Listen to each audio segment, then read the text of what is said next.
Top quality और consistent performance के लिए सिर्फ सिल्वर पंप। टॉप क्वालिटी और कंसिस्टेंट परफॉर्मेंस के लिए सिर्फ सिल्वर पंप, नाम याद रखना। नाफेडद्वारे खरेदी करण्यात आलेल्या सोयाबीनची मुदत आज संपणार आहे।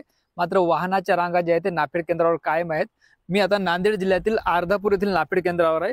खरं तर नांदेड, अर्धापूर आणि मुदखेड या 3 तालुक्यासाठी हे एकच नाफेड केंद्र आहे। गेल्या काही दिवसापासून शेतकरी या ठिकाणी मुक्कामी आहेत आणि आज जे आहे ते या संपूर्ण खरेदीची मुदत संपणार। आपल्यासोबत शेतकरी आहेत।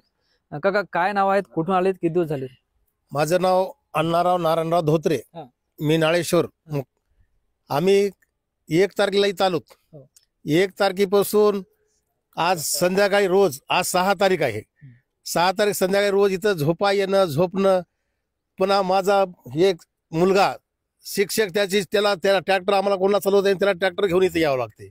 ड्रायव्हर परवडतोय काय? 6 दिवस ड्रायव्हरला आणायला, त्याला मजूर द्यायला, भाड्याचं ट्रॅक्टर परवडतंय काय?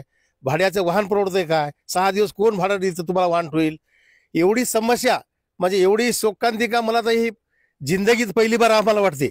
आणि नाफेड नाफेड नाफेड बाहेर मार्केटमध्ये न्याय गेला तर भाव मिळते आम्हाला 4000, 4000तून त्याची कट्टी ते हमाली भाडं जाऊन पडते 3800-3500 भाव पडते, सगळा किराया जाऊन। मग कुठं जावं, कुठं शेतकऱ्यांना, हे प्रश्न फार मोठा आहे।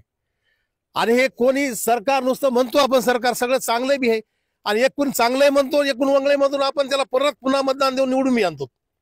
ही फार शोकांतिका फार मोठी आहे शेतकरी। काय शेतकरी म्हणून काय मागणी आहे? शेतकरी मागणी म्हणून काय, शेतकऱ्याला इथं खाणं, हे वाहनाचे खर्च, याला काय भाव परवडते मला सांगा तुम्ही। आता इथं 800-900 रुपये भाव जादा देतात हे मार्केटपेक्षा, पण ते काय अंगी लागतो का काही?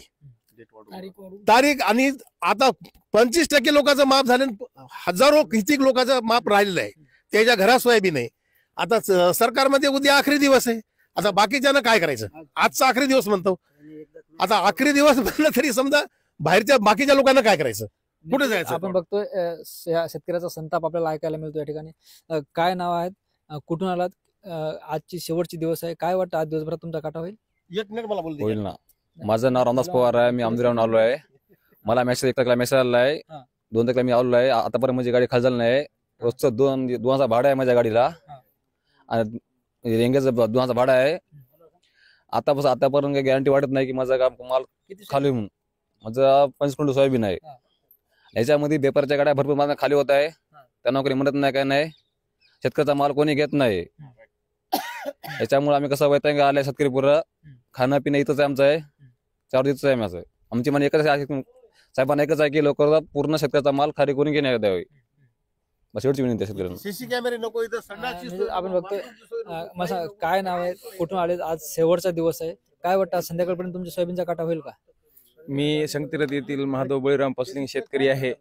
इथं आम्ही 2 तारखेला आलो, रात्रीपासून आज 6 तारखेपर्यंत इथंच आहोत आम्ही।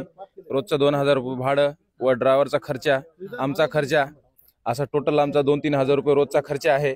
आणि आमचं सोयाबीनच आहे 25-30 क्विंटल। 25-30 क्विंटल सोयाबीन मधले पैसे, अर्धे निम्मे पैसे तर इथंच चाललेत आमचे। आणि जर असंच जर राहिलं, जर टायमिंग संपून गेली, तर आम्हाला हे सोयाबीन, म्हणजे आम्हाला सोयाबीनला धरून लढायची वेळ आहे। म्हणजे पैसे, एकतर शेतकऱ्यापेक्षा पैशाची अडचणी आहेत, आणि याच्यातून भाडं बी निघत नाही, आमचे रोजचा 2-3 हजार खर्च होत आहे। तर आमच्या 5-10 क्विंटल सोयाबीन तर असंच जात आहे इथंच। तर शासनानं, मुख्यमंत्र्यांनी याच्यात थोडंसं दखल घालून, आमची विनंती आहे मुख्यमंत्र्याला, देवेंद्र फडणवीस साहेबांना, की बाबा आणखीन एक 5-6 दिवस शेतकऱ्यांना वाढून देण्यात यावे, ही विनंती सर्व शेतकऱ्यातर्फे आम्ही करत आहोत। अजून काही शेतकरी आहेत आपल्यासोबत, मला काय सांगाल, आज जे आहे ते उपमुख्यमंत्री एकनाथ शिंदे नांदेडच्या दौऱ्यावर आहेत, ते आभार मानणार आहेत निवडणुकीत यश दिल्याबद्दल। आज तुम्ही जे आहे ते 5 दिवसापासून इथं मुक्कामी सोयाबीन विक्रीसाठी।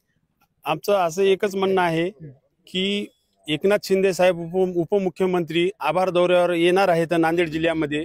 आमची त्यांना एकच कळकळीची विनंती आहे की जरासं शेतकऱ्यांचं सुद्धा लक्षात घ्यावे। आम्ही 5 दिवस झाले इथं मुक्कामी आहे नाफेडवर, आणि नाफेडला 3 तालुक्याची खरेदी आहे, त्याच्यामुळे इथे वाहनांची एवढी गर्दी आहे की त्याच्यामुळं इथं पहिले 5 दिवसाच्या अगोदरचेच वाहनं खाली झालेले नाहीत। आणि आजची शेवटची तारीख आहे। आमची एकनाथ शिंदे साहेबांना आणि देवेंद्र फडणवीस साहेबांना एवढीच एक विनंती आहे की त्यांनी होईल तेवढी मुदतवाढ देऊन, ज्यांना मेसेज दिलेले आहेत नाफेडने ऑनलाईन करून, त्यांचे पूर्ण माल खरेदी करून घेण्यात यावे, एवढीच विनंती आमची आहे। निश्चितच आपण बघतोय शेतकरी होते, आज जे आहे ते नाफेडद्वारे खरेदी करण्यात येणाऱ्या सोयाबीनची मुदत संपणार आहे. मात्र कुठेतरी शेतकऱ्याच्या मनात भीती आहे की आपलं सोयाबीन खरेदी होतं का नाही. त्यामुळे जे आहे ते शेतकऱ्याच्या वतीनं मुख्यमंत्री देवेंद्र फडणवीस व उपमुख्यमंत्री एकनाथ शिंदे आणि सरकारला विनंती करण्यात आली की याची मुदत वाढवून देण्यात यावी. आता यावर काय निर्णय होतो हेही पाहणं महत्त्वाचं ठरणार आहे. ज्ञानेश्वर लोंढे, TV9 मराठी, अर्धापूर, नांदेड.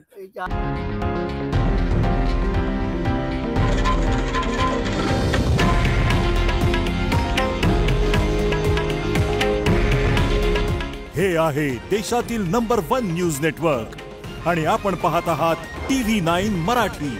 काळजी तुमची, हित महाराष्ट्राचं.